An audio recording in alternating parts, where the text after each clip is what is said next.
श्री ज्ञानेश्वर महाराज की जय. पंढरीनाथ पाठीशी उभे आहेत. आईंची नेहमीची आज्ञा आहे, आपण सर्वजण नेहमी ऐकायला येता. आपल्या सर्वांना मनापासून अभिवादन करतो.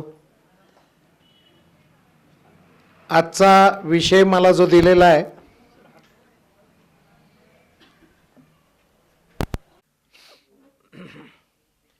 ज्यांचं नाम घेण्यामुळं हा हार घालून घेण्याचा अधिकार प्राप्त झाला आणि ज्यांनी आयुष्यात कधीही हार स्वीकारली नाही, त्या रामरायाचं जे गुणगान करणारं स्तोत्र आहे रामरक्षा स्तोत्र, ते स्तोत्र आपल्यासमोर उलगडून सांगावं अशी आज्ञा मला दिलेली आहे आणि तो प्रयत्न मी आपल्यासमोर आता करतोय.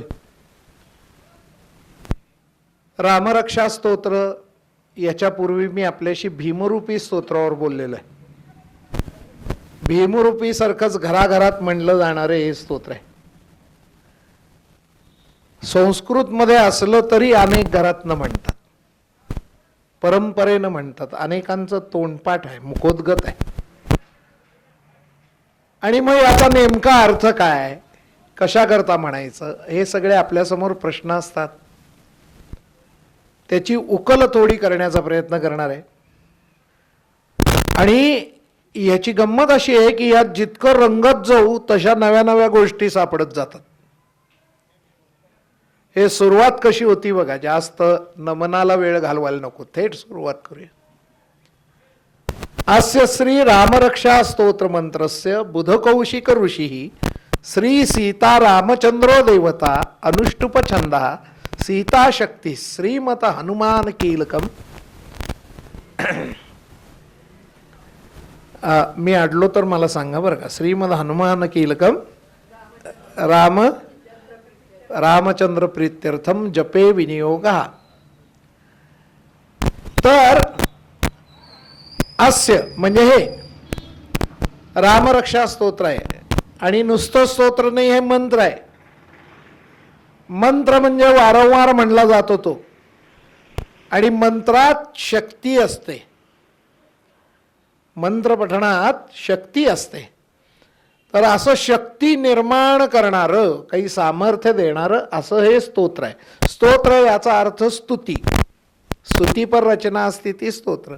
यात रामाची स्तुती आहे, पण यात मंत्राचं सामर्थ्य आहे. स्तोत्र मंत्रस्य दोन्ही सांगितलंय. कुणाचं? रामचंद्राचं. अस्य श्री रामरक्षा स्तोत्र मंत्रस्य बुधकौशिक ऋषी. जुन्या संस्कृत रचना जर तुम्ही काढून बघितल्यात तर त्या कुणी रचल्यात हे पहिल्यांदा लिहिलेलं असतं. त्यानंतर कुठल्या छंदात रचल्यात हे लिहिलेलं असतं.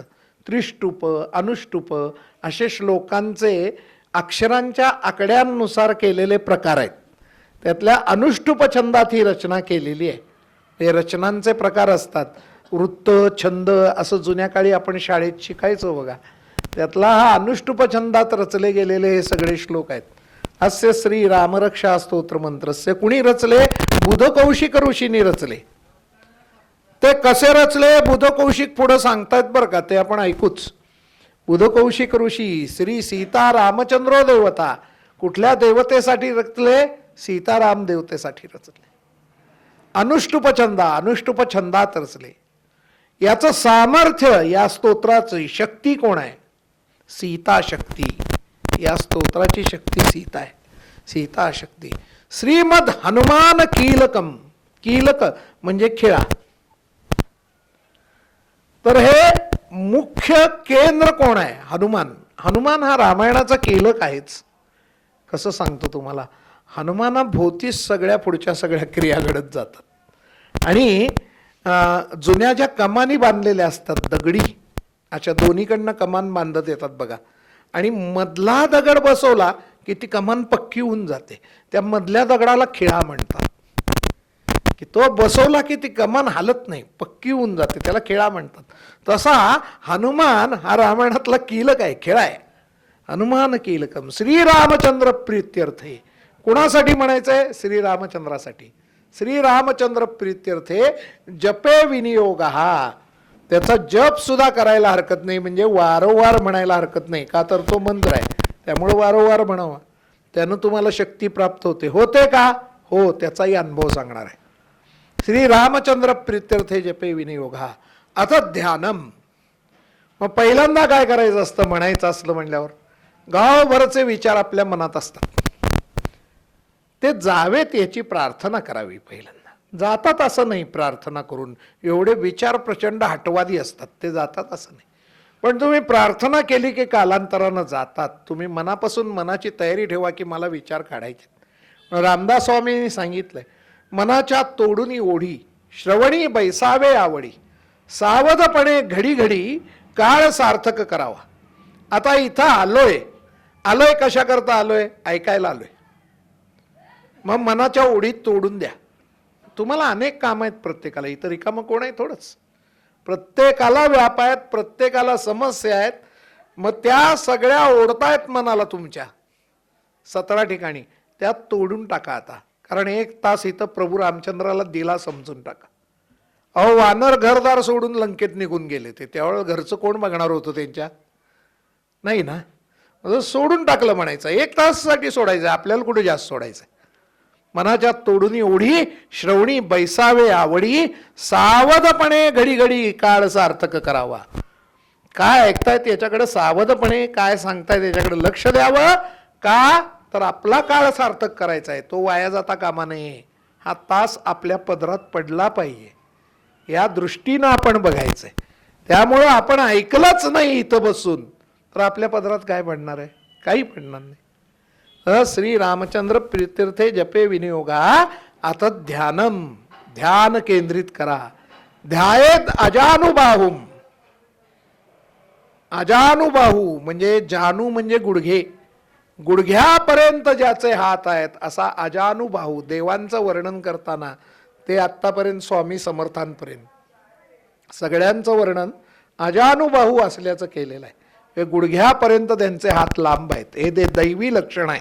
सहसा सर्वसामान्य माणसाचे नसतात. त्यामुळं दैवी लक्षण असलं म्हणजे गुडघ्यापर्यंत हात लांब आहेत. तसा तो रामचंद्र आहे. ध्यायेत अजानुबाहू धृतशरधनुष्यंबद्ध पद्मासनस्थम. तो कदाचित ध्यानात बसलाय किंवा त्याच्याकरता तुम्ही पद्मासनात बसा. तो कसा आहे? धृतशरधनुष्यम. धनुष्याविना राम तुम्हाला कधी दिसणारच नाही. धनुष्यम बद्ध पद्मासनस्थम. पीतम वासो वसानम. पिवळी वस्त्र घातलेलं आहे. पीतम वासो वसान. नवकमल दल स्पर्धी नेत्रम प्रसन्नम. या रामरक्षा स्तोत्राचे बुधकौशिक ऋषी म्हणजे भाजपवाल्यांना खूप आवडायला पाहिजेत. का सांगतो? यात वारंवार कमळ शब्द येतो आणि कमळाला समानार्थी सगळे शब्द येतात. इथं पहिल्यांदा आला बघा, नवकमल दल स्पर्धी नेत्रम प्रसन्न, की नव्या अशा उमललेल्या कमळाशी स्पर्धा करणारे असे सुंदर नेत्र ज्याचे आहेत तो नवकमल दल स्पर्धी नेत्रम प्रसन्नम. वामांकारूढ सीता. ज्याच्या वामांक म्हणजे डाव्या अंकावर म्हणजे मांडीवर सीता आरूढ आहे. वामांकारूढ सीता. मुखकमल मिलन. दुसरं कमळ आलं बघा पुन्हा. मुखकमल मिलन लोचनम नीरदाभम. पाणीदार. नीर म्हणजे पाणी. नीरदाभम पाणीदार असे नेत्र आहेत. मुखकमल त्याचं तसं आहे, कमळासारखं मुख आहे. मुखकमल मिलन लोचनम नीरदान. नाना अलंकार दीप्तम म्हणजे हे सिंहासनाधीश्वर रामाचं वर्णन आहे. नाना अलंकार घातलेत म्हणून वामांगी सीता पण आहे. सीताराम सिंहासनावर बसलेत. नाना अलंकार दीप्तम. दीप्तम म्हणजे त्यानं झळकताय. अलंकार कोणामुळे झळकतायत? रामामुळं. अलंकारामुळे राम झळकत नाही आहेत, रामामुळे अलंकार झळकतायत. नाना अलंकार दीप्तम दधत मूर्जटा मंडनम रामचंद्रम. आता जटा वगैरे हा सुद्धा वनवासातला राम आहे, तोही आठवा, चालू शकतं. दधत मूर्जटा मंडनम रामचंद्रम. चरितम रघुनाथस्य शतकोटी प्रविस्तरम. रामायण कायम शतकोटी आहे असं पहिल्यापासून सांगितलेलं आहे. आता कोटी याचा अर्थ एकावर 7 हा सुद्धा शून्य असाही करता येतो.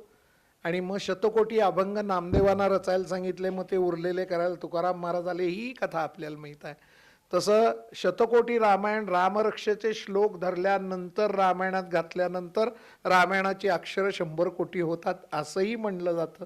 कोणी मजून बघितलेलं नाही, पण 100 प्रकारे रामायण निर्माण झाली एवढं मात्र खरं आहे की अनेकांनी निर्माण केले. उझबेकी कवीनं रामायण लिहिले, इंग्रजांनी लिहिले, सगळ्यांनी लिहिले. शतकोटी प्रविस्तरम म्हणजे कोटी म्हणजे प्रकारची, अनेक कोटीची जनावरं होती म्हणजे अनेक प्रकारची होती, तशा अर्थानं सुद्धा तुम्ही घेऊ शकता. शतकोटी प्रविस्तरम एक एक अक्षरम पूसा महापातक नाशनम. एक एक अक्षर त्यातलं हे सामर्थ्य राखतं की तुमच्या महापातकांचा नाश होऊ शकतो. ध्यात्वा नीलोत्पलत श्यामम रामम राजीवलोचनम. पुन्हा बघा कमळाची गंमत. ध्यात्वा तुम्ही ध्यान करायला लागलात, नीलोत्पलत श्याम, उत्पल म्हणजे कमळ. पुन्हा आता दिवसा उमलणारं कमळ आहे ना त्याला पद्म म्हणतात. काही कमळ रात्री उमलतात आणि सूर्योदयाला मिटतात, त्याला उत्पल म्हणतात. ध्यात्वा नीलोत्पलत श्यामम, नीळ कमळ आहे उत्पल आहे. ध्यात्वा नीलोत्पलम श्यामम रामम राजीवलोचनम. राजीव म्हणजे पुन्हा कोण? कमळ. कमळासारखे डोळे असले रामम राजीवले. जानकी लक्ष्मणोपेतम जटा मुकुटमंडितम. आज जरा हा त्रास सहन करायला लागणार आहे, म्हणजे मुळातच मी बसक्या आवाजातच सुरुवात केली आहे. तो रामाच्या कृपेनं थोडा खुल्ला तर बरं ऐकायला मिळेल. तर रामम राजीवलोचनम जानकी लक्ष्मणोपेतम जटा मुकुटमंडितम. जानकी लक्ष्मणासकट जटेचा मुकुट सुद्धा त्यानं घातलेला होता वनात. जटा मुकुट सासी तून धनुर्बाणम पाणिंग नक्तम चरात्मकम. पाणी म्हणजे हात आणि चरांतकम स्वलीलया जगत्रातुर्माविर्भूतम मजम विभू. त्यावर धनुष्यबाण घेतलं तर आणि स्वतःच्या लीलेनं, लीलया स्वलीलया जगत्रातुम, लीलेनं किंवा लीलया सहजपणे जगाचं तारण करतो तो. स्वलीलया जगत्रातुर माविर्भूतम मजम विभूम. रामरक्षा पठेत प्राज्ञा पापग्नी सर्व कामदाम. अशी ही रामरक्षा जी आहे तो जो पठत असतो प्राज्ञ असतो तो, म्हणजे बुद्धीच्या वरच्या स्टेटसला गेल्यावरच हे करावं वाटतं. त्याच्या खाली असल्यावर प्रज्ञा हे बुद्धीचं वरचं रूप आहे. बुद्धी ही सामान्य झाली. बुद्धीनं काय जमतं आपल्याला? खाणं पिणं झोपणं. हे जनावरांना सुद्धा जमतं. त्याच्या वरचं तुम्हाला जमायला लागलं की तुम्ही प्रज्ञेकडे प्रवास चालू झाला. जनावरांच्यात ही पुढची प्रज्ञा येत नाही. जनावर हा विचार करत नाहीत की खातो पितो झोपतो, खरं हे कोणी बुद्धी दिली, कोणी जगवलं याच्यावर ते विचार करत नाहीत. मानव विचार करतो जो प्रज्ञेकडे गेला. मग तुम्ही प्रज्ञेकडे गेल्यानंतरच तुम्हाला रामाचा विचार येणार आहे की अरे बाबा हे सगळं आपल्या बाबतीत घडवणारा कोण? तो. खाण्यापिण्याच्या पलीकडे बाहेर पडलो आपण. तर रामरक्षा पठेत प्राज्ञा पापग्नी सर्व कामदाम शिरो मे राघव पातू भालम दशरथात्मजा. आता इथनं रामरक्षेचा महत्वाचा भाग चालू झाला, गाभ्याचा. संपूर्ण आपलं जे शरीर आहे ते रक्षणासाठी आपण रामाच्या ताब्यात देऊन टाकायचे. की रामा तू आमचं रक्षण कर. आणि इथनं रचनेतलं फार सुंदर कौशल्य आपल्या लक्षात राहणार आहे. प्रत्येक ठिकाणी रामाचंच नाव घेतले, खरं वेगवेगळ्या विशेषणानं घेतले. जे आता मला तुम्ही म्हणलं सचिन म्हणलं मीच आहे, गोपाळरावांचा मुलगा म्हणलं मीच आहे, कानिटकरांचा लामणदिवा म्हणलं तरी मीच आहे. तुम्ही चिकार गोष्टींनी बोलू शकता ना. आता माझे आजोबा पांडुरंग होते, पांडुरंगरावांचा नातू कोण? मीच आहे. अनेक रूपांनी मला तुम्ही ओळखू शकता ना, अनेक भूमिकातनं. तसं रामाला अनेक भूमिकातनं इथं पाचारण केलेलं आहे. आणि का केलेलं आहे तर त्यांनी त्या रूपात येऊन माझ्या देहाच्या त्या भागाचा सांभाळ करावा अशी जबाबदारी त्याला दिली आहे. याला कवच असं म्हणतात. या भागाला कवच म्हणजे काय? शिरस्त्राण, आपण युद्धाला जाताना कवच घालतो ते कवच म्हणजे आवरण जे घट्ट आहे, जे शत्रूपासून आपलं संरक्षण करणारं आवरण आहे. मग काय आलं त्याच्यात? पहिलं आवरणातलं पहिलं स्थान आलंय शिरोभाग वरचा. शिरो मे राघव पातू भालम दशरथात्मजा. कौसल्येयो दृशोपातु.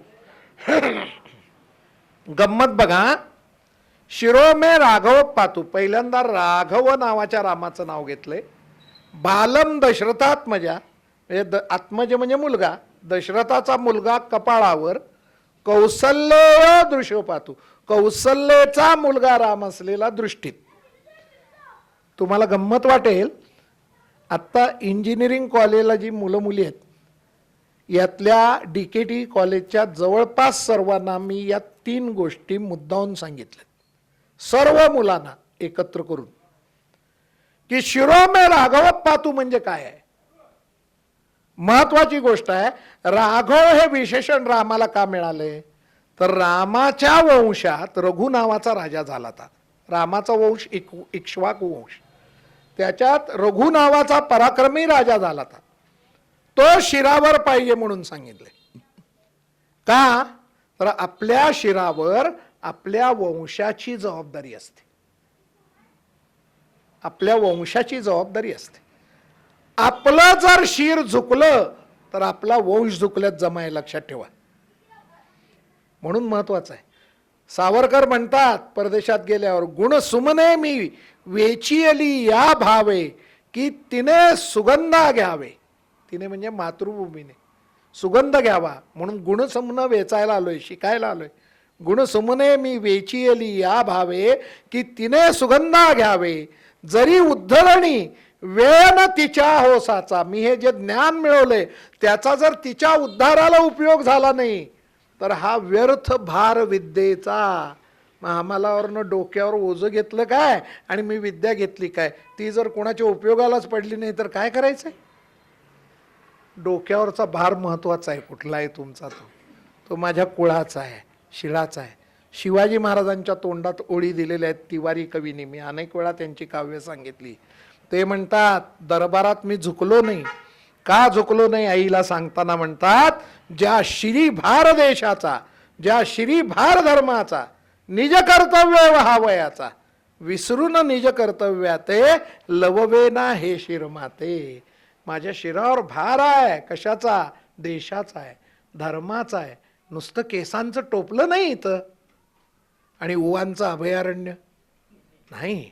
श्री भार देशाचा, श्री भार धर्माचा, निज कर्तव्य व्हावयाचा, माझं कर्तव्य करायचा भार आहे आणि हे विसरून माझं शिर झुकू शकत नाही.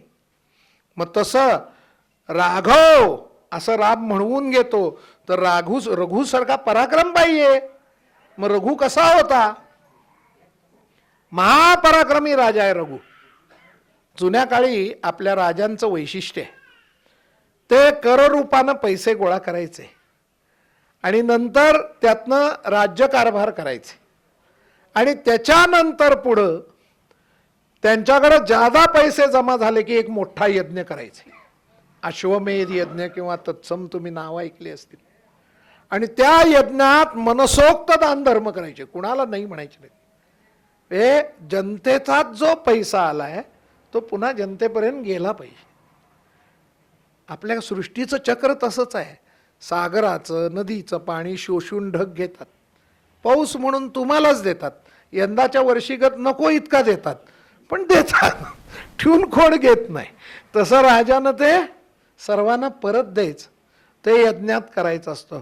आणि रघुराजा असा आहे की त्यानं इतका दानधर्म केला की उद्याचं काय याचा सुद्धा विचार केला नाही. खडमखाड सगळं वाटून टाक, सगळं वाटलं. यज्ञानंतर अवभृत स्नान करायचं असतं. यज्ञ संपला की एक स्नान करतात, त्याला अवभृत स्नान असं म्हणतात, की आता संपलं, सगळं झालं. केला आणि नेमका एक याचक येऊन उभारला. तो म्हणला, मी वररुची ऋषींचा शिष्य कौत्स आहे आणि मला राजा तुझ्याकडनं गुरुदक्षिणा देण्याकरता सुवर्ण मुद्रा पाहिजेत. तुम्ही आम्ही असतो स्पष्ट सांगितलं असतं, कालच यायला पाहिजे होतं, आज संपलं की सगळं. रघुराजा राजा आहे, राजानं नाही म्हणणं हे त्याला काळी मांडणार असतं. त्यानं सांगितलं थांब म्हणला आणि क्षणात मनात विचार केला की देवांचा भंडारी कुबेर आहे, कुबेरावरच आक्रमण करतो म्हणे आणि तिथनं याला गुरुदक्षिणा देतो. कुबेरापर्यंत बातमी गेली की रघुराजा आक्रमण करणार. कुबेरानं निरोप पाठवला, हव्या तेवढ्या मोहरा देतो, माझ्याकडे येऊ नको. आणि कुबेरानं त्याच्या गावाबाहेरच्या एका झाडावर सोन्याच्या मोहरांचा पाऊस पाडला. मोहरांचा पाऊस पडतोय म्हणल्यावर बघायला कोण थांबणार आहे वे माग? हे सगळी जनता आली. रघुराजा पुढं झाला. त्यानं कौत्साला ज्या काही पाहिजे होत्या 100,000 तेवढ्याच मुद्रा घेतल्या, कौत्साच्या हातावर दिल्या. ही तुझी गुरुदक्षिणा. कौत्सही तेवढ्या घेऊन संतुष्टपणे नमस्कार करून गेला. रघुराजानं स्वतःसाठी एकही मोहर उचलली नाही. लोक बघायला आले ते त्यांना सांगितलं तुम्ही घ्या. मग लोक सोडतायत होय. जे झुंबड उडाली, मोहरा संपल्या, मग त्या झाडाची पानं सुद्धा ओरबाडली लोकांनी. आणि मग तेव्हापासनं दसऱ्याला सोनं घ्या सोन्यासारखं राहा म्हणून त्या झाडाची पानं देतात. ते आपट्याचं झाड आलं का लक्षात? म्हणून ते सोन्याचं पान म्हणून देतात, त्याची आठवण म्हणून. आणि म्हणून त्याची झुंबड उडत असते. सोनं लुटायचा कार्यक्रम असतो की नाही, शाही दसरा वगैरे, पूजन वगैरे झालं की सगळी जी तुटून पडतात, त्याचं कारण ते असतं की त्यातनं ते ओढून घेऊन येतात. हा एवढा पराक्रम ज्या पूर्वजाचा आहे, त्या पूर्वजासारखं वागणारा वंशज पाहिजे तर त्याचं नाव सांगायचं. मग तो राघव, रघुचं नाव सांगू शकतो राम, का तर त्यानं तेवढे मोठे पराक्रम केलेत. त्यानं रावणाला मारून देवांना संकटातनं मुक्त केलंय. त्यामुळे तो रघुचं नाव सांगू शकतो, म्हणून त्याला लोक प्रेमानं राघव म्हणतात. असा राघव माझ्या शिरावर असू दे, म्हणजे माझ्याकडनंही तेवढं ताकदवान काम होईल. शिरो मे राघव पाहतो. भालम दशरथात्मजा, बाळावर दशरथाचाच मुलगा पाहिजे. मग दशरथाचा मुलगा का? तर दशरथ पिता आहे, वडिलांचं नाव.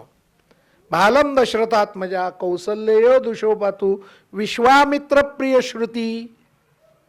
पुढचे 3 घेतले आपण. कोण आले? पिता, माता, कौसल्येय माता आणि विश्वामित्र गुरु. मातृदेवो भव, पितृदेवो भव, आचार्य देवो भव. आता इथं गमती बघा, सोडवत जाऊया, मजा येते एकदम. कपाळावर आपल्या वडिलांचं नाव असतं कायम. आपण कुठे आलात, समोर आलात की एखादा माणूस विचारतो, कोणाचा रे तू? गोपाळरावांचा. हां, ते शिक्षक होते. तू निश्चित जरा शिस्तीत वागणारा असशील, अंदाज आहे त्याच्यावर. आणि आपल्यालाही वडिलांचं नाव अभिमानानं सांगता आलं पाहिजे, असं आपलं कर्तृत्व पाहिजे. नसेल तर कपाळ करंट म्हणतात. राम तसा नाही आहे. रामांच्या नावानं वडिलांच्या नावाचं सुद्धा उदात्तीकरण झालेलं आहे. दशरथ शूर होते, त्यांनी इंद्राला मदत केलेली आहे, पण रामाचं नाव अधिक झळाळणारं, वडिलांना अभिमान वाटावा असं. किंबहुना वडील म्हणायचे, या रामाचं दर्शन घडलं की मी 10 वर्ष तरुण होतो म्हणून, असं दशरथ म्हणायचे. असा दशरथाचा आत्मज इथं कपाळावर पाहिजे. लगेच त्याच्या पुढं कौसल्य दृश्य पाहतो. हल्ली जरा आपल्याकडं काही काही नवीन गोष्टी आल्यात बघा, की आपल्याकडं नाव, वडिलांचं नाव आडनाव लावायची पद्धत होती. आता अलीकडं काय केलंय, नाव, वडिलांचं नाव, आईचं नाव, आडनाव असं चालू. का चालू केलं?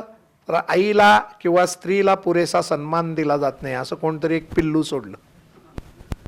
आता स्त्रिया अनेक आहेत, त्या माझ्यावर संतापू शकतात मी त्यांच्या विरुद्ध बोललो तर, पण मी त्यांच्यासमोर एक प्रश्न तेवढा ठेवतो आणि पुढे जातो. अपमान खरंच होत होतं का हो नाव असं सांगितल्यानं, असा माझा प्रश्न आहे. की असं कोण तर बोलेपर्यंत आपल्याला कधी वाटलं का आपला अपमान झाला? मुलीसुद्धा लहानपणी स्वतःचं नाव, वडिलांचं नाव आणि आडनाव सांगायच्या. लग्न झाल्यावर स्वतःचं नाव, नवऱ्याचं नाव, आडनाव सांगायच्या. नाव सांगणं, आडनाव सांगणं ही एक अलीकडच्या भाषेत सांगतो कोडिंग सिस्टीम आहे. की आता प्रत्येकाचं पत्र प्रत्येकाकडे कसं पोचायचं, पत्ता कसा पोचायचा, कुणाचं कोण, कुणाचं कोण कसं कळायचं, तर त्याची एक सिस्टीम आहे. कर्नाटकात गेलात तर तुम्हाला दिसेल लक्षात की पहिल्यांदा गावाचं नाव, वडिलांचं नाव, मग मुलाचं नाव असतं. आमच्याबरोबर प्राध्यापक होते, एस जी अरविंद कुमार, शृंगेरी गणेशय्या अरविंद कुमार. शृंगेरी गावाचं नाव होतं, त्यानंतर वडिलांचं नाव होतं, त्यानंतर मुलाचं नाव, म्हणजे शृंगेरीत राहणाऱ्या गणेशय्याचा मुलगा. आयडेंटिफिकेशन आहे. यात मान सन्मानाचा काही विषय आहे का? नाही. तुम्हाला ओळखणं आहे. खरं त्याला आम्ही मान सन्मान लावला आणि आईचं नाव घेतलं जात नाही असं सांगितलं. मग आता आईचं नाव घेतलं जात नाही हे खरं का खोटं याची पण शहानिशा करूया. आता मी पुरातन नावं सांगतो तुम्हाला. सौमित्र नाव ऐकलंय तुम्ही? कुणाला म्हणतात तो सौमित्र? लक्ष्मणाला. का म्हणतात? त्याच्या आईचं नाव सुमित्रा होत, म्हणजे त्याला आईच्या नावावरनं ओळखलं जात. अर्जुनाला पार्थ म्हणतात. गीतेत तर सगळीकडे भगवंत अर्जुनाला पार्थ म्हणूनच हाक मारतात. पार्थ का म्हणतात? त्याच्या आईचं नाव होतं पृथा. कुंतीचं नाव आहे पृथा. कुंती भोज राजाची मुलगी म्हणून कुंती म्हणतात. खरं तिचं विशेष नाम स्वतःचं जे आहे ते पृथा आहे. पृथेचा मुलगा तो पार्थ. त्याला कौंतेय सुद्धा म्हणले, कुंतीचा मुलगा म्हणून. मग त्यावेळेला पार्थ म्हणल्यावर अर्जुनाचा अपमान होतो आणि अर्जुन म्हणल्यावर सन्मान होतो, असं कधी तुम्हाला वाचनात आलंय का? तर आईच्या नावानं हाक मारायची पद्धत आपल्याकडं जुन्या काळापासून होती. रामाला दाशरथी म्हणत, तर लक्ष्मणाला सौमित्र म्हणत. कारण आईच्या नावानेही तेवढ्याच सन्मानानं हाक मारायची आपल्याकडं प्रथा आहे. त्यामुळं आईचा अपमान होतो हे आपल्याला खोटं शिकवलं गेलं, हे मनातनं काढून टाका.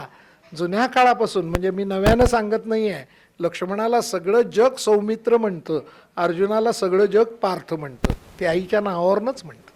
असो, तो एक विषय सोडवला आपण. आणखी एक चांगला विषय तुमच्यासमोर मांडतो. कपाळावर वडील का सांगितलं आपण?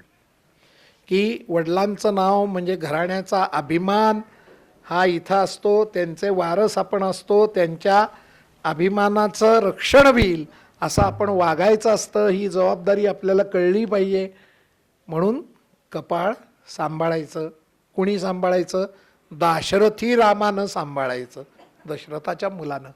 दशरथात्मज, आत्मज म्हणजे मुलगा. कौसल्येय, कौसल्या, कौसल्येय म्हणजे कौसल्येचा मुलगा. सुमित्रा सौमित्र, कैकेयीचा कैकेय, तसं कौसल्येचा कौसल्येय. आईवरनं नाव रामाचं. त्यांनी कुठलं सांभाळायचंय? डोळे सांभाळायचे. डोळे आईच्या नावानंच का दिले? मी मुलांना नेहमी विचारतो की स्वातंत्र्य झाल्यापासून आपल्या घटनेचं दायित्व सांगितलं त्रिसूत्री: स्वातंत्र्य, समता आणि बंधुता. समता आणि बंधुता याच्याकरता जातीयवादाचं निर्मूलन लागतं. समता येण्याकरता आणि त्याच्याकरता आपला देश शिक्षण क्षेत्र आणि सर्वत्र प्रयत्न करतोय. प्रत्येक मुख्याध्यापकाच्या खोलीत वगैरे बघा, जातीयता निर्मूलन करणाऱ्या अनेक देशबांधवांचे, नेत्यांचे फोटो आहेत सगळे. मग मी मुलांना विचारतो, मी सांगितलं ना कॉलेजच्या सगळ्या मुलांशी बोललोय, एवढे फोटो तुम्ही बघितलेत का रे? हो, प्रत्येक सरकारी कार्यालयात, प्रत्येक शाळेत बघितले. मग जातीय निर्मूलन झालं का? नाही म्हणले. निवडणुकीला मतदान कसं करता? जात बघून. संपलं. म्हणजे जात निर्मूलन होऊ शकतं का? नाही म्हणले. म्हणलं होऊ शकतं. म्हणले होऊ शकतं नव्हे, झालंय म्हणलं. मुलं चकितून बघायला लागली. आत्ता सुद्धा बघू शकता झालेलं, आणि गेल्या 750 वर्षापूर्वीपासून झाले. कुठं म्हणले? जा पंढरपूरला म्हणलं. दिसतंय तुम्हाला. आणि तुकाराम महाराज स्पष्ट शब्दात सांगतायत, वर्ण अभिमान विसरली याती, एकमेका लोटांगणी जाती, निर्मळ चित्ते झाली नवनीते, पाषाणा पाझर फुटती रे, खेळ मांडियेला वाळवंटीदारी. हो, कुठल्या शाळेत गेले नव्हते, आजचं सरकार नव्हतं, आजची घटना नव्हती, आणि तरी ज्ञानोबा, नामदेव महाराज सगळी एकत्र जमली. गोरोबा काका आले, चोखोबा आले, हा सगळे आले की सेना न्हावी आले, नरहरी सोनार आले. सगळ्यांनी काय केलं? पहिल्यांदा जात विसरली, एकमेका लोटांगणी जाती एकमेकाच्या पाया पडायला चालू केलं. आणि त्यानं काय झालं? सगळ्यांची चित्त निर्मळ झाली, मळच निघून गेला. आणि दगड हृदयी माणसाला सुद्धा पाजर फुटायला लागले. पाषाण पाजर फुटती रे, खेळ मांडियेला वाळवंटी दारी. तुम्हाला एक कोडं घालू का सहज? माझ्या मागं मूर्तीच आहे म्हणून घालतो. विठोबाची मूर्ती. कसा आहे विठोबा? सावळा. का? प्रेम आहे म्हणून काळा म्हणत नाही आपण, काळाच आहे. काळाच आहे ना विठोबा. कृष्ण याचा अर्थ काळाच आहे. तरी याला म्हणतात पांडुरंग. का म्हणे? पांडुरंग याचा अर्थ पांढरा रंग.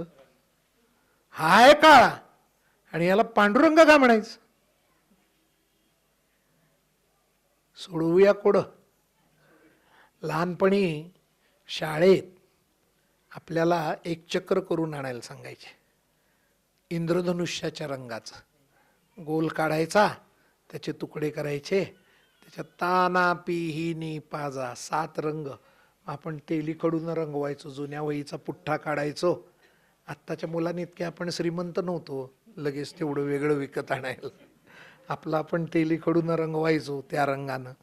आणि मग ते कडब्याचं भेंड असायचं, त्याला टोचायचं, घेऊन जायचं. मग बाई घ्यायच्या हातात, बघा किती रंग आहेत? 7 रंग आहेत. कुठले कुठले आहेत? ताना पिहिनी पाजा, तांबडा, निळा, सगळे रंग सांग. आता बघा गंमत म्हणायच्या आणि ते चक्र फिरवायच्या गर्रकन. चक्र फिरवल्या फिरवल्या एकच रंग दिसते, पांढरा. लक्षात आलं? तसं पंढरपूरला निळे झेंडेवाले येतात, पिवळे झेंडेवाले येतात, भगवे झेंडेवाले येतात, लाल झेंडेवाले येतात. एकच रिंगण गोल फिरतात. ते फिरायला लागले आणि रम्माण झाले की एकच दिसतो, पांडुरंग. लक्षात आलं? सर तुम्ही रामायणात नाही एकदम विठोबापाशी कुठं गेला? नाही, मी कुठं होतो माझ्या लक्षात आहे. कौसल्यो दृश्यपात. दृष्टीत कौसल्या का, आई का, हे सांगतोय.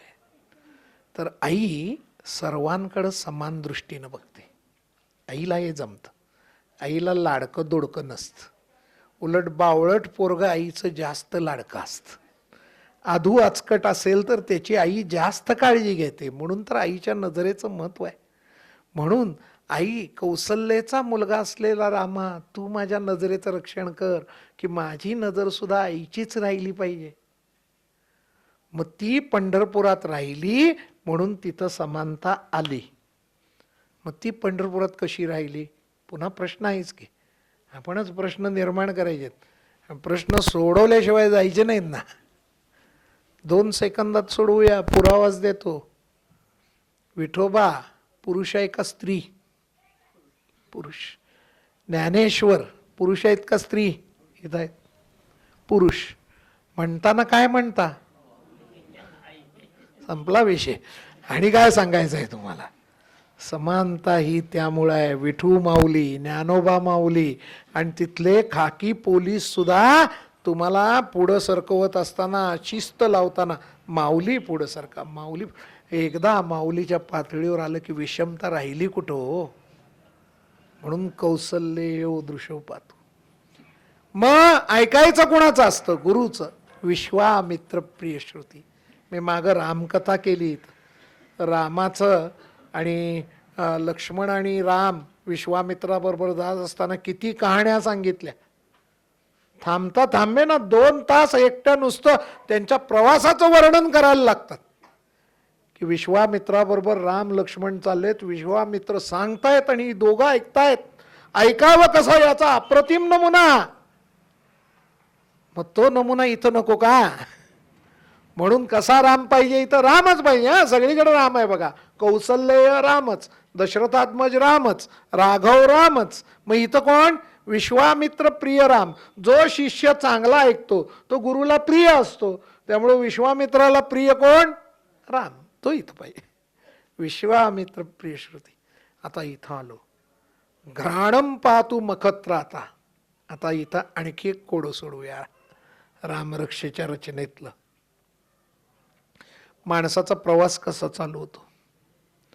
कुठल्या तरी कुळात तुम्ही जन्माला येता, मग तुम्हाला कोण मिळतात?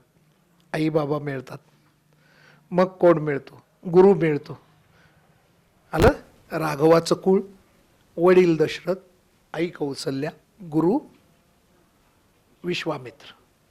प्रवास चालू झाला. आता पुढचं आलं, घ्राणम पातू मखत्राता. विश्वामित्राबरोबर का गेले ते? विश्वामित्र का मागायला आले ते रामाना? की माझा यज्ञ आहे तो विध्वंस करायला राक्षस येतात आणि त्याकरता रक्षणाला चल. तर यज्ञ म्हणजे मख. मख हा संस्कृत शब्द यज्ञासाठीच आहे. तर त्याचं तारण करणारा मखाचं तो कुठं पाहिजे? नाकात. म्हणजे रामायणाची कहाणी सुद्धा त्याच क्रमानं चालली आहे बरं का. लक्षात घ्या, विश्वामित्र भेटल्यानंतर यज्ञाचं तारण आहे, बरोबर त्या क्रमानंच पुढची ओळ येते. विश्वामित्र प्रिय श्रुती घ्राणम पातू मखत्राता. मखत्राता, मखाचं रक्षण करणारा. मग रक्षण करणारा तो नाकातच का पाहिजे बरं? मध्ये कारगिलचं युद्ध आपण लढलो. काय झालं तर पाकिस्तानी सैनिक आपल्या कारगिल भागात बंकर बांधून येऊन राहिले. ते आम्हाला जाणीवच नाही. जाणीवच नाही. का जाणीव नाही? आम्हाला सर्दी झाली. ती संकटाचा वास यायला लागतो. वाक्यप्रचार बघा आपण वापरतो, संकटाचा वास आधी आला पाहिजे म्हणजे आपण त्याच्या विरुद्ध तयार राहतो. ते बंकर बांधून राहीपर्यंत आम्ही झोपलोय, आम्हाला वासच आला नाही संकटाचा. पहिल्यांदा वास यायला लागतो. म्हणून नाकापाशी कोण पाहिजे? यज्ञाचं रक्षण करणारा राम. घ्राणम पातू मखत्राता मुखम सौमित्र वत्सला. मुखात कोण पाहिजे? सौमित्र आलं बघा नाव, लक्ष्मण. आणि वत्सल जो लक्ष्मणाला अतिशय प्रेमानं वागवतो, प्रेमानं बोलतो, असा आपल्या भाऊबंधांशी आपलं बोलणं तसं पाहिजे. म्हणून मुखात मुखम सौमित्र वत्सला. धाकट्या भावासारखं सगळ्यांकडे बघितलं पाहिजे. मुखम सौमित्र वत्सला. मग आता जीभ आली ह्याच्यात. जिव्हा विद्या निधी पातू. निधी म्हणजे समुद्र. विद्येचा निधी कोण होता? राम. लक्ष्मण पुढं मारुतीला सांगतो एके ठिकाणी की ह्यांचं विद्वत्ता पाहून मी यांचा दास झालोय. एवढी विद्वत्ता रामांकडे होती. बला अतिबला विद्येपासून सर्व अस्त्र विश्वामित्रांनी रामाना दिलेली आहेत.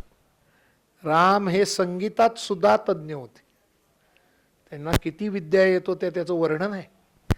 तो विद्या निधीच आहे, विद्येचा समुद्रच आहे. आणि जिभेवर सरस्वती नाचते म्हणतात तसं सरस्वती ज्ञानाचा समुद्र असते, भांडार असते. तसा विद्यानिधी राम जिभेवर पाहिजे. जिव्हा विद्या निधी पातू कंठम. आता कंठ आला. कंठम भरत वंदिता. भरतानं ज्याला वंदन केलं तो कंठात पाहिजे. आलं लक्षात? आपलं रामायण त्याच क्रमाने चाललंय बरं का पुढं. तर कोणाची गळाभेट गाजली हो? भरत आणि रामाची गाजली. भरत भेट प्रसिद्ध, ती गळाभेट आहे. म्हणताना कंठावर कोण? भरत.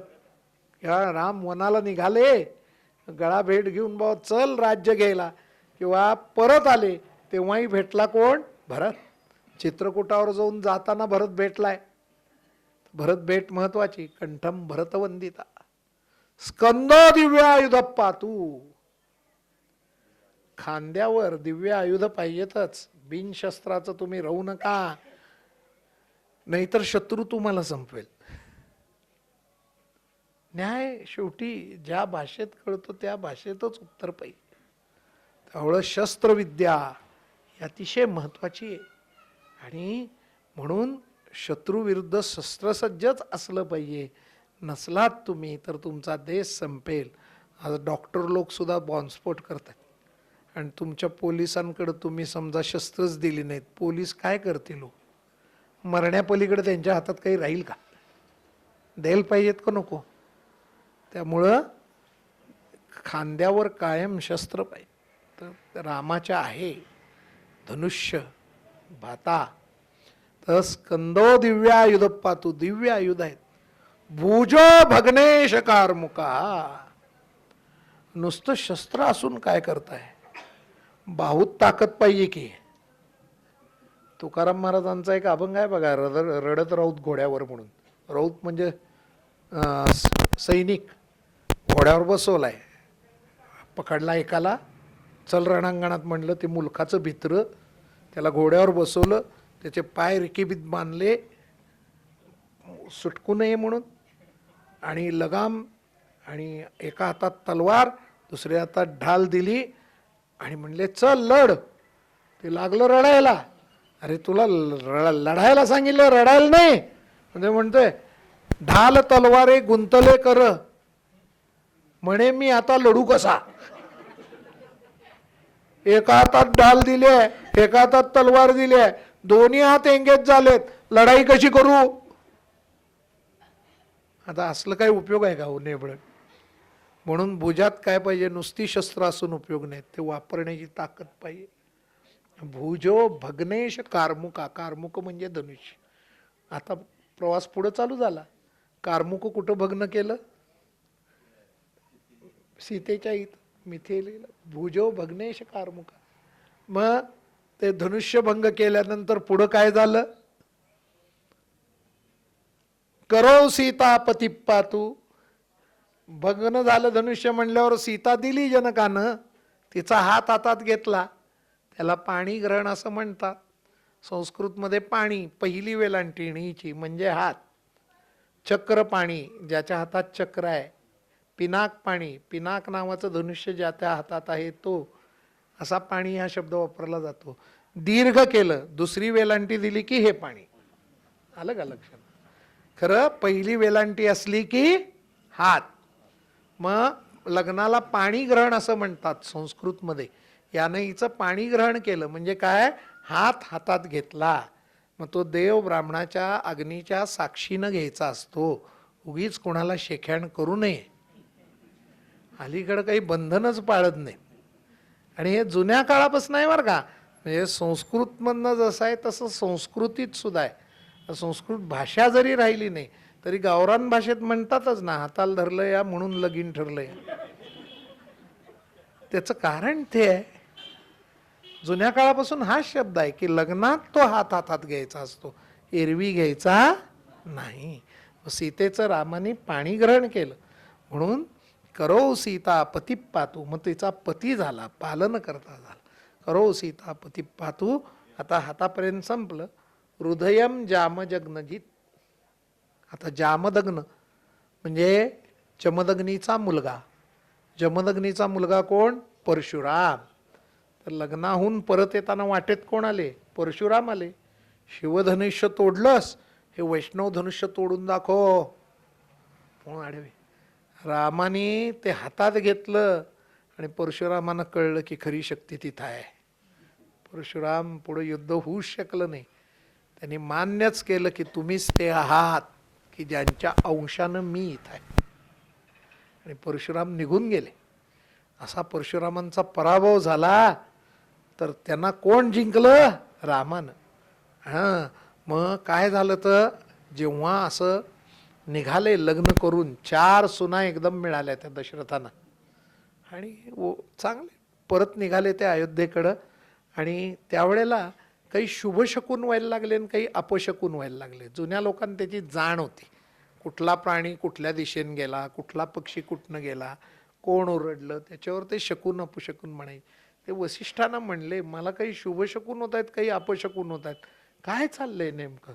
तर वसिष्ठ म्हणाले की राजा एक संकट येणार आहे, खरं ते टळणार आहे, हा त्याचा अर्थ आहे. आणि तेवढ्यात जोरात वादळ निर्माण झालं. धुळीनं कुणाला काही दिसेना. सगळेजण जिथल्या तिथं थांबले, डोळे बंद केले. थोड्या वेळानं सगळं शांत झाल्यावर डोळे उघडून डोळे चोळत बसतात समोर परशुराम. परशुरामांना बघितल्यावर दशरथ गर्भगळीत झाले, रडायला लागले. आता दशरथ हा इंद्राला मदत केलेला राजा आहे, पण वय नाही आता. आणि मग वार्धक्य आले. वार्धक्य आल्यावर ते म्हणतात, काय हो मुनीवर म्हणले, 21 वेळा सृष्टी निक्षत्रिय करून तुमची तान नाही का भागली? माझ्या मुलाचं आज लग्न झालंय आणि तुम्ही वाटेला आलात. परशुराम लक्षही देत नाहीत दशरथाकडे, रामाशीच फक्त बोलतात, तुला फार अंगात शौर्य आहे काय म्हणून. मग राम चिडतात आणि ते धनुष्य हातातनं काढून घेतात. मग परशुरामाचं बळ ओसरतं कायमस्वरूपी. पण दशरथाचं हृदय जसं द्रवलं तसं रामाचं झालं असतं तर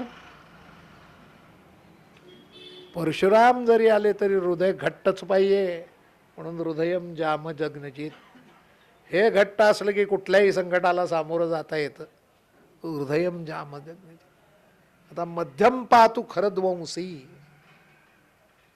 खरं आणि दूषण नावाचे राक्षस होते. आता रामायण पुढं जातं, काय होतं, लग्नातनं परत येतात. मग रामाला राजा करायचं ठरतं. मग कैकेयी 2 वर मागून घेते. मग त्यातल्या एका वरानं भरताला राज्य आणि दुसऱ्या वरानं रामाला वनवास. वनवासाला येतात. कुठे येतात? नाशिकला येतात, पंचवटीला. आणि तिथं जनस्थानात खरं नावाच्या राक्षसाचं राज्य असतं. 14,000 राक्षसांचं सैन्य आहे त्याचं. आणि मग त्याच्याशी राम एकटे लढतात. लक्ष्मणाला सांगतात, सीतेला घेऊन गुहेत जा, मी बघतो. कारण शूर्पणखेचं प्रकरण तिथं घडलेलं असतं. शूर्पणखा ही या खराची बहीण, रावणाची पण बहीण, पण ही सावत्र भावंड आहेत. ती हितलं राज्य सांभाळत असते. आणि त्यावेळेला राम एकटे लढतात खराशी. 14,000 राक्षसांचा खरा सकट आणि दूषण नावाचा भाऊ सेनापती असतो, त्याच्या सकट नाश करतात एकटे. म्हणून मध्यम पातू खरद्वंसी. आता इथं आणखी एक गुपित उघडं करतो. काय काय सांगत गेलो मी तुम्हाला, प्रत्येक स्थानाचा अर्थ आहे. दुसरं रामायणाच्या कथेनुसारच होते. आता देहाकडे लक्ष द्या. देह मस्तकावर चालू होतो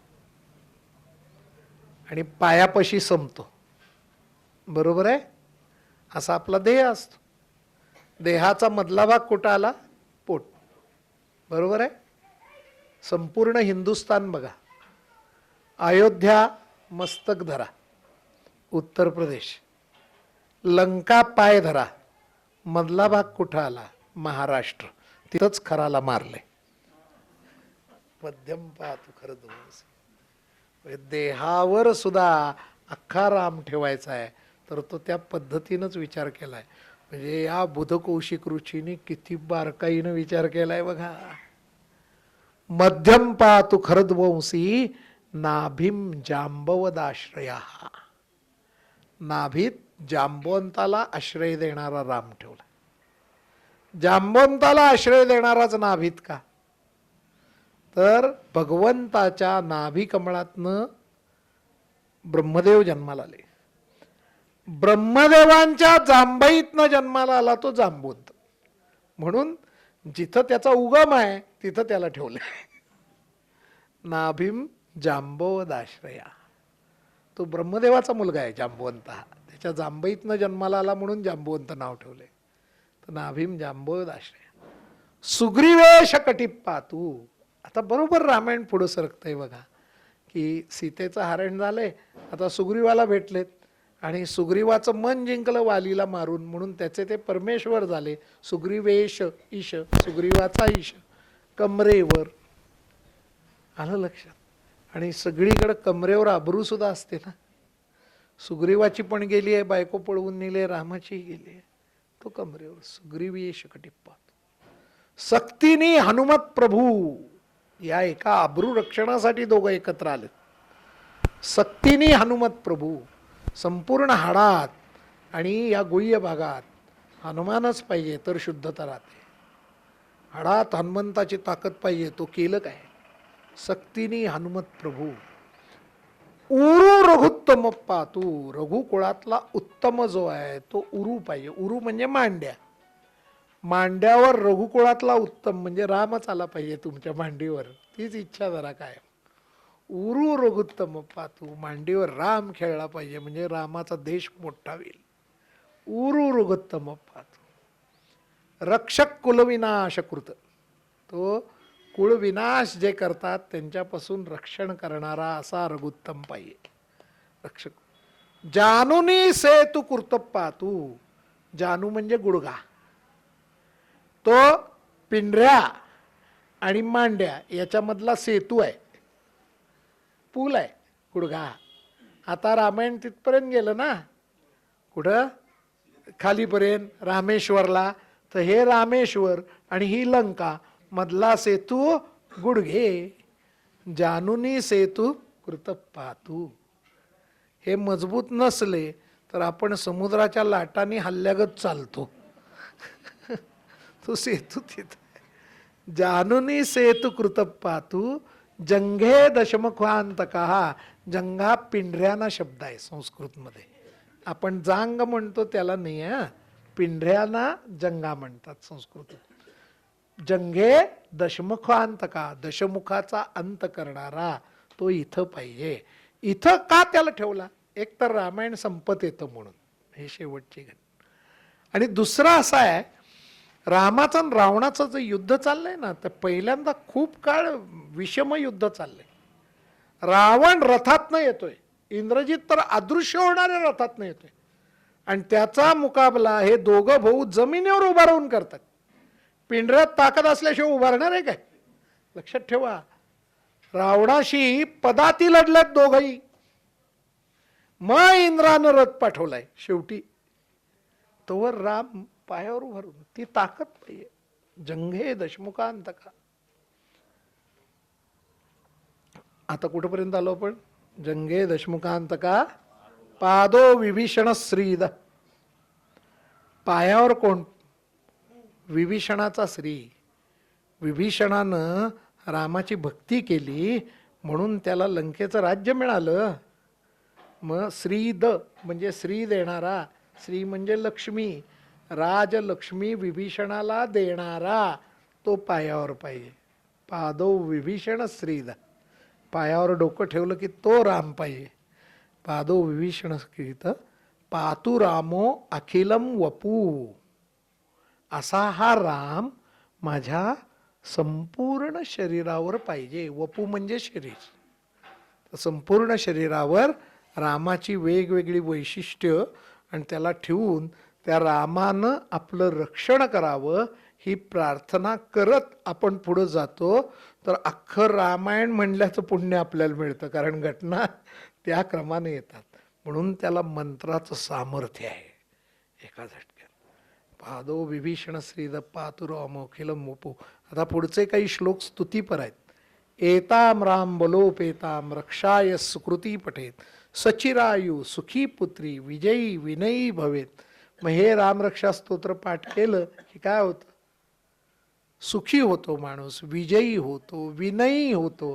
रामाच्या विजयाचं वैशिष्ट्य आहे, विजयानंतर रामाला मस्ती नाही आली, तो विनयी झाला. विजयी विनयी भवेत. रामरक्षा पठेत पाज्ञा नाही, आपण हे विजयी विनय. पाताल भूतल व्योम चारिण छद्मचारिणा नदृष्टमपि शक्तास्ते रक्षितम रामनामभी. पाताल भूत व्योम. पाताळ म्हणजे तळातला लोक, भूत म्हणजे हा लोक, व्योम याच्यात काही जण छद्मचारीण असतात, म्हणजे प्रत्यक्ष रूप घेऊन हिंडत नाहीत, गुप्त रूपानं हिंडतात. त्यांच्यापासनं विनाश करायचा असेल तरी रामच उपयोगी पडतो. कारण अनेक छद्मचारीण राक्षसांचा त्यांनी वध केलाय. कोरोना काळात रामरक्षा म्हणणं फार महत्वाचं होतं. ते छद्मचारीण होत आणि न दृष्ट होतं, दिसणारं नव्हतं. कोरोना दिसत नव्हता कोणाला, पण तुम्ही हिथं हात लावू नका, तिथं हात लावू नका, कुठं असेल माहीत नाही. हा न दृष्टमपि शक्ता असते, जे बघू शकत नाही त्याच्यापासून सुद्धा राम रक्षण करतो. रक्षितम रामनामभी. रामाय रामभद्राय रामचंद्राय वेधसे. रघुनाथाय नाथाय सीताय पतये नमः. पुन्हा रामाची विशेषण लिही. रामाय, रामभद्राय, भद्र म्हणजे चांगला, रामचंद्राय, चंद्राची उपमा दिलेला, वेधसे, रघुनाथाय, रघुनाथ असलेला, रघुनाथाय नाथाय, आमचा नाथ असलेला, सीताय पतये, सीतेचा पती असले, सीताय पतये नमः. मला खरंच आठवत नाही आहे, पुढचं सांग. सीताय पतये नमः. श्रीराम राम रघुनंदन राम राम. माझी आज प्रकृती बरी नाही आहे, आवाज पण बसलाय, त्यामुळे मला पुढच्या ओळीत थोडंसं बोलायच्या नादात मी गोंधळतोय, बाकी काही नाही. श्रीराम राम रघुनंदन राम राम. श्रीराम राम भरताग्रज राम राम. श्रीराम राम रणकर्कश राम राम. श्रीराम राम शरणम भव राम राम. आता या श्लोकाचं वैशिष्ट्य काय आहे तर रामाचंच नाव सारखं येत आहे. 108 वेळा राम नाम घ्यावं म्हणतात. जप आपोआपच होतोय, कारण सारखं राम नाम चालू आहे. त्यात इथं तर प्रत्यक्षच येते श्रीराम राम रघुनंदन राम राम. पुन्हा अनुप्रास जर असेल, तेच तेच शब्द पुन्हा येत असतील तर काव्य म्हणण्यात मजा येते. म्हणून तो अलंकार आहे भाषेतला. अनुप्रास हा अलंकार आहे, तर तो यात येतो बघा. राम राम सारखं येतं, म्हणायला मजा येते. श्रीराम राम रघुनंदन राम राम. श्रीराम राम भरताग्रज राम राम. श्रीराम राम रणकर्कश राम राम. श्रीराम राम शरणम भव राम राम. माता राम. आता रामाला सगळीकडे बघायचंय, नामदेवांसारखं. तीर्थ विठ्ठल, क्षेत्र विठ्ठल, देव विठ्ठल, देवपूजा विठ्ठल, माता विठ्ठल, पिता विठ्ठल, तसं इथं रामाला बघायचं. माता रामो मत्पिता रामचंद्रा. स्वामी रामो मत्सका रामचंद्रा. माझा मित्रही राम आहे. सर्वस्वम मे रामचंद्रो दयालु. नान्यम जाने न अन्यम जाने. अन्य मी काहीही जाणत नाही त्याच्याशिवाय. नैव जाने न जाने. रामाशिवाय मला काही माहीतच नाही आहे. माझं देव रक्षण का करत नाही तर देवाशिवाय अन्य कोण मला नाही असं वाटेपर्यंत देव रक्षण करत नाही. मग देव काही भाव खाणार आहे का? असं नाही आहे, असं नाही आहे. थोड्या उदाहरणात समजावून सांगतो. डोकं दुखायला लागले. किती जण येतो देवा माझं डोकं दुखायचं थांबव म्हणणारे, आणि गोळी खाणारे किती जण आहेत? शहाणा माणूस पटकन गोळी खाईल, डोकं दुखायचं थांबवेल, कारण देवानंच ती सोय केली आहे. देव सगळ्यांचा आहे ना, त्याला प्रत्येकाकडे सेपरेट बघायला येत नाही. म्हणून त्यानं काही शक्ती गोळ्यात देऊन ठेवली आहे, काही औषधात देऊन ठेवली आहे. घेन मोकळं, सारखं माझ्या मागं कुठं किरकिर लावतो तू. आलं का लक्षात? या टोकाचं संकट येतं तेव्हा त्याच्याशिवाय कोण नसतं. जसं द्रौपदीवर आलं, भीष्म होते, द्रोणाचार्य, कृपाचार्य, सगळे त्या आंधळ्या धृतराष्ट्रासमोर गप्प. आम्ही गव्हर्नमेंट सर्वंट आहोत ना, कसं का? 5 पांडव, आम्ही द्यूतात हारलोय ना, गुलाम. सगळ्यांना हाका मारून झाल्या द्रौपदीच्या, कोण बाजूला यायला तयार नाही. आणि कुणीही नाही अशी अवस्था झाली, न अन्य. त्यावेळेला एकच होता, तो भगवंत. त्यावेळेला मला आता देवा कोण नाही रे तुझ्याशिवाय. त्यावेळेला आला बघा, वाचवलं द्रौपदीला. नान्यम जाने नैव जाने न जाने. तशी अवस्था झाली तर तो देव तुमच्या बरोबर असतोच. खरं तशी अनन्य श्रद्धा म्हणतात ती निर्माण झाली पाहिजे. नान्यम जाने नैव जाने न जाने. दक्षिणे लक्ष्मण यस्य वामे तू जनकात्मजा. उजव्या बाजूला दक्षिण म्हणलेला आहे कायम. दक्षिणे, कारण तुम्ही जेव्हा पूर्वेकडे तोंड करताना त्यावेळेला तुमची उजवी बाजू दक्षिणेकडे असते, म्हणून दक्षिण आणि उजवा हा कायम एकत्र. दक्षिणे लक्ष्मण यस्य, उजवीकडे लक्ष्मण आहे. वामे तू जनकात्मजा, जनकाची आत्मजा म्हणजे मुलगी, ही डाव्या बाजूला आहे. पुरतो मारुतीर्यस्य, असं राम पंचायत. तम वंदे रघुनंदनम, अशा रघुनंदनाला मी नमस्कार करतो. तम वंदे रघुनंदन लोकाभिरामम रणरंगधीरम राजीव नेत्रम रघुवंशनाथम. आता या सगळ्या उपमा तुम्हाला माहीत आहेत. संपूर्ण लोकांचा राम, लोकाभिराम, रणरंग धीरम. रणांगणात धीरपणे असतो. रणरंग धीरम, तिथं विचलित होत नाही, रंगून जातो रणांगणात सुद्धा. रणरंग धीरम. राजीव नेत्रम, राजीव म्हणजे कमळ, त्याच्यासारख्या डोळ्याचा. राजीव नेत्रम रघुवंशनाथम, अख्ख्या रघुवंशाचा नाथ. कारुण्य रूपम, अक्षरशः करुणेचं रूप आहे. त्याला आमची एवढी दया येते, आम्हीच त्याच्या जवळ जात नसतो. त्याला करुणा आहे. कारुण्य रूपम करुणाकरंतम श्रीरामचंद्रम शरणम प्रपद्ये. मनोजवम मारुततुल्य वेगम जितेंद्रियम बुद्धिमताम वरिष्ठम. आता तो कीलक आहे, त्याच्या कौतुकाचा एक श्लोक आला पाहिजे. कोण? मारुती. मनोजवम, मनाच्या वेगानं धावणार. मारुततुल्य वेगम, वाऱ्यासारखा धावणार, ज्याचा वेग आहे. मनोजवम मारुततुल्य वेगम जितेंद्रियम, इंद्रियांवर विजय मिळवलेला, बुद्धिमतांच्यात वरिष्ठ असलेला. बुद्धिमताम वरिष्ठ. वातात्मजम, प्रत्यक्ष वायूचा पुत्र. वातात्मजम वानर यूथ मुख्यम, वानर कळपाचा प्रमुख, श्रीरामाचा दूत, श्रीरामदूतम शरणम प्रपद्ये. त्यालाही वंदन करतो म्हणतात. कूजंतम राम रामेती मधुरम मधुराक्षरम आरुह्य कविता शाखा वंदे वाल्मिकी कोकिलम. की वाल्मिकी नावाचा एक कोकिळ आहे आणि तो कायम राम नावाच्या हे वृक्षावर, कविता वृक्षावर, काव्य वृक्षावर बसलेला आहे. कारण त्यानंच आयुष्यात पहिलं काव्य निर्माण केलं ना, रामायण नावाचं. तर वाल्मिकी नावाचा कोकिळ, तुम्ही कायम एक गोष्ट लक्षात ठेवा बरं का, काळा जो ओरडत असतो ना, तो नर कोकिळ असतो. कोकिळा कधीही ओरडत नाही. कोकिळा किंबहुना काळ्या रंगाची नसते. कोकिळा ही खवल्या खवल्या रंगाची असते. आपण खोबऱ्याची पाट असते की नाही, ती खिसल्यावर कशी दिसती, तशी दिसणारी असते ती कोकिळा असते, ती स्त्री असते. आणि काळ्या रंगाचा असतो तो कोकिळ असतो, पुरुष पक्षी असतो, आणि तोच ओरडतो. आपण गान कोकिळा ही उपमा देतो, ती चुकीची देतो. जुन्या लोकांना हे माहीत होतं, म्हणून त्यांनी वाल्मिकींना पुरुष असल्यामुळं ती उपमा दिली आहे. कूजंतम राम रामेती. तर हा कोकिळ काय गातो, तर कायम राम रामच पूजन करतो. राम रामेती मधुरम मधुराक्षरम, याच्या इतकं मधुर अक्षर नाही दुसरं. आरुह्य कविता शाखा, कविता वृक्षाच्या फांदीवर बसलेला अशा त्या वाल्मिकीला वंदे वाल्मिकी कोकिल. त्याला पुढं प्रार्थना काय सांगितली? आपदाम अपहर्तारम दातारम सर्व संपदाम. माझी संकट नष्ट कर आणि सगळ्या संपदा मला दे. आपदाम अपहर्तारम दातारम सर्व संपदाम लोकाभिरामम श्रीरामम भूयो भूयो नमाम्यम. भूयो भूयो म्हणजे पुन्हा पुन्हा मी नमस्कार करतो की माझं संकट दूर कर. आपदाम अपहर्तारम दातारम सर्व संपदाम. आता रामायणात ह्याच्यातनं हे सगळ्यात फलश्रुती पण येते आणि स्तुती पण येते.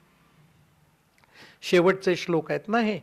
तर माझं संकट हरण कर. ज्याला संपूर्ण रामरक्षा म्हणायला वेळ मिळत नाही, त्यानं संकट काळात मन विचलित होत असताना किमान एवढा एक श्लोक तरी सारखा म्हणावा असं म्हणतात. आपदाम अपहर्तारम दातारम सर्व संपदाम लोकाभिरामम. त्यानं संकट हरण व्हायला मदत होते असं. मध्ये एक व्हॉट्सअपवर किस्सा आला. आता व्हॉट्सअपवर किती खरं किती खोटं आहे त्याचं त्यानं माप लावायचं आहे. पण त्याच्यात एक कायम आला होता की अमेरिकेतली एक तरुणी, तिची ड्युटी उशिरा सुटली, तिला जायचं होतं. तो एक मधला भाग जरा गुंड लोकांचा होता, त्यामुळं ती तिथनं जायची नाही. आणि त्यावेळेला तिथनं जात असताना शेवटी तिला पर्याय राहिला नाही. मग ती हा श्लोक म्हणत गेली, आपदाम अपहर्तारम दातारम सर्व संपदाम, कुठल्याही संकटात. आणि दुसऱ्या दिवशी ती म्हणजे सुखरूप पोचली, तिला कोण त्रास दिला नाही. दुसऱ्या दिवशी तिच्या ओळखीच्यानं तिला बघितलं तर त्यांच्या जवळच्या इमारतीतनं परत येताना, काय रात्री खूप उशीर केला असतो, उशिरा यायचं नसतं. हो म्हणली, झाला बाबा, पण काही झालं नाही नशिबानं म्हणली मला. म्हणले हो हे, आणि तुझ्याबरोबर तरुण कोण होते? 2 बलशाली तुला सोडायला आले. कोण? कुठं होते? मग तिच्या लक्षात आलं की ज्याचा जप करत होतो ते आपल्या मागणं येत होते. रक्षण करायला. आता याचा हा अनुभव प्रत्येकानं स्वतःचा काय तो वेगळा घ्यायचा, ह्याला काही प्रमाण देता येत नाही. आलं का लक्षात? पण हे म्हणावं असं पूर्वजांनी सांगितलंय. आता याचा फायदा मग तुम्ही का सांगायला लागलाय, तर मला फायदा झालेला सांगतो, मग आपण पुढे जाऊया. ज्या वेळेला रात्रीच्या वेळेला मुलं बिलं घाबरतात ना, ऐन मध्यरात्री कुठल्या डॉक्टरला उठवायचं सांगा बरं. अवस्था बिकट असते, मुलं घाबरतात, ताप आलेला असतो, रडत असतात, कसं झोपवावं कळत नाही त्यांना. लहानपणी हे जास्त होतं, काही जणांना मोठेपणी पण होतं. त्यावेळेला आमच्या मावशीनं आईनं केलेला उपाय आमच्या लक्षात आहे की त्या वाटीत अंगारा घेऊन बसायच्या आणि अंगारातनं बोटं फिरवत त्याच्या शेजारी राम रक्षा म्हणायला लागायचे. राम रक्षेनं ते रडणारं पोर शांत व्हायचं आणि त्यानंतर तो अंगारा त्याच्या अंगाला लावायचा, ते व्यवस्थित झोपी जायचं. सकाळी त्याची व्यवस्थित सकाळ सुरुवात व्हायची. हा अनुभव मी माझ्या आधीच्या लोकांना करताना बघितला आहे आणि माझ्या मुलीच्या बाबतीत मी 2-3 वेळा केला आहे. दोन्ही तिन्ही वेळा मी यशस्वी झालेलो आहे. त्याच्यात काय घडती प्रक्रिया मला माहीत नाही, पण घाबरलेलं माझं मूल शांत झोपलं एवढं मी बघितलेलं आहे. आणि त्या रात्रीची वेळ जी अवघड आहे ती माझी निघाली. तर आपदाम अपहर्तारम दातारम सर्वसंपदाम लोकाभिरामम श्रीराम भूयो भूयो नमाम्यम भर्जनम भवबीजानाम अर्जनम सुखसंपदाम तर्जनम यमदूतानाम राम रामेति गर्जनम. भर्जनम भवबीजानाम, भव म्हणजे हे सगळी सृष्टी, या जन्माला यायची जी कर्म आहेत ती भवबीज आहेत. त्या बिया आपण पेरल्यात म्हणून पुन्हा आपण जन्माला येतो आणि जो जन्म यायचा तो, तर त्या बियांचं भर्जन व्हायचं असेल म्हणजे त्या जाळून टाकायच्या असतील, पुन्हा जन्माला यायचं नसेल, मुक्त व्हायचं असेल, तर ती ताकद फक्त रामाकडे आहे. भर्जनम भवबीजानाम अर्जनम सुखसंपदाम, सुखसंपदा मिळवण्याकरता. तर तर्जनम यमदूतानाम, यमदूत परत पाठवण्यासाठी, म्हणजे अमर होण्यासाठी नव्हे, यमदूतांची भीती न वाटण्यासाठी. आपल्याला मृत्यूला घाबरायचं काय कारण आहे? तो जन्मासोबत आपल्याबरोबर आलाय, त्याची जी भीती असते ती घालवायला. तर्जनम यमदूतानाम राम रामेति गर्जनम, मी रामाचा आहे म्हणलं की विषय संपला. राम रामेति गर्जनम रामो राजमणी सदा विजयते रामम रमेशम भजे रामेणाभियता निशा चर्चमू रामाय तस्मै नमा. रामा नास्ति परायणम परतरम रामस्य दासोस्म्यहम रामे चित्तलय सदा भवतु मे भो राम मा उद्धर.